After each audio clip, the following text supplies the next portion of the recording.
Assalamu alaikum students. As you know that the chapter we are studying is taxonomic hierarchy, and in our previous lectures we discussed about the history of classification of living organisms, in which we discussed detailed the classification system given by scientists. Different classification systems were given by scientists, and these were two kingdom classification system. Then three kingdom classification system was introduced.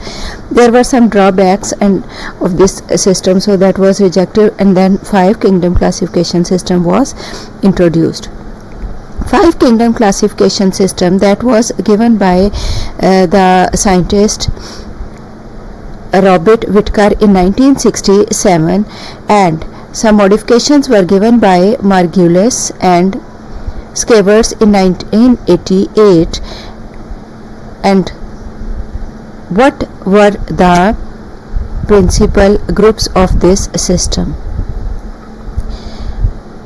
According to the scientist, all the living organisms were divided into five principal groups, and these were prokaryotes, in which all the prokaryotic organisms were included. That was also called Monera. Then next group was Protista, then fungi, in which fungus were included, animals, and then plants.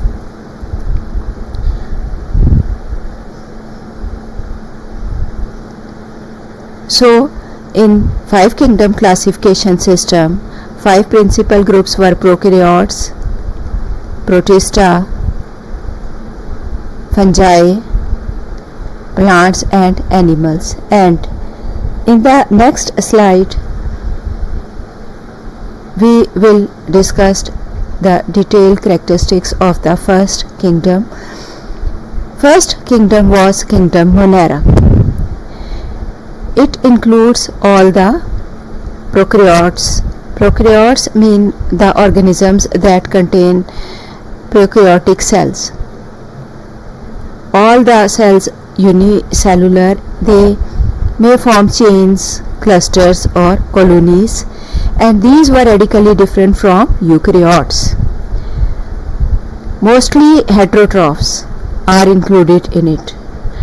Heterotrophs mean they cannot prepare their food because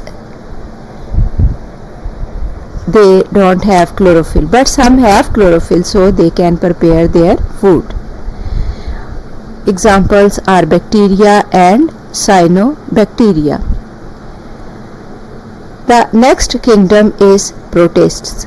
Protists that include eukaryotes, unicellular organisms, and simple multicellular organisms which contain eukaryotic cells. Their body consists of eukaryotic cells. These were of three types, and the types were algae. Algae were unicellular, colonial, or simple multicellular. They resemble plants because they have cell wall in their body. This is the characteristics of plant. They have chlorophyll, that is also a character of plant cells, and these are simple multicellular, means they don't have multicellular sex organs and do not form embryos during their life cycle. Then next is protozoan. Next type of kingdom protist is protozoan.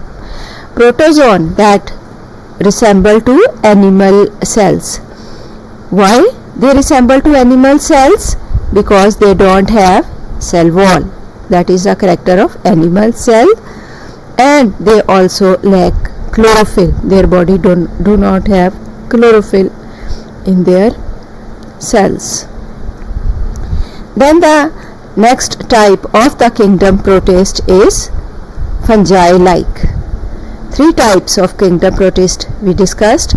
First one is algae, then protozoans. Algae were plant-like, protozoans were animal-like. The third type is fungi-like, in which all the fungus were included, and fungi-like plants were included. Then the kingdom fungi comes. It includes eukaryotic multicellular organisms. These were heterotroph because they cannot prepare their food, but they have absorptive mode of nutrition, mean they absorb their nutrition from the other organisms by releasing bacteria on their body, and the bacteria break down the food and they absorb the food, and these are mostly decomposers included in this group. All the mushrooms are included in this group, in this kingdom. Then the kingdom Plantae comes. It includes all the eukaryotic multicellular autotrophs. Autotrophs mean they have chlorophyll and they can prepare their food. They form multicellular sex organs. And example, all the plants in our environment, such as flowering plants such as mosses and ferns, are included in this group. Then the next kingdom and the last kingdom is Animalia.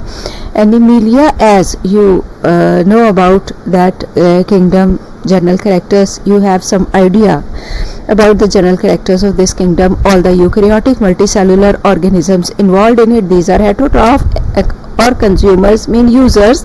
They cannot prepare their own food, and they depends on the other living organisms such as plants and other animals such as plants for their food, and their mode of nutrition is ingestion, mean they ingest food and digest it within their cavities. They lack cell wall and they show movements. That is specific character of animals. Examples, all the animals in our environment is the example of kingdom Animalia. Now, according to scientists, all the protists evolved. These are the group protists in which fungi like some protozoans and algae included. They evolved from the kingdom Monera, and all the other kingdoms such as fungi, Plantae and Animalia, they arise from protists. That diagram gives the evolution of complex animals from the simple animals, simple living organisms.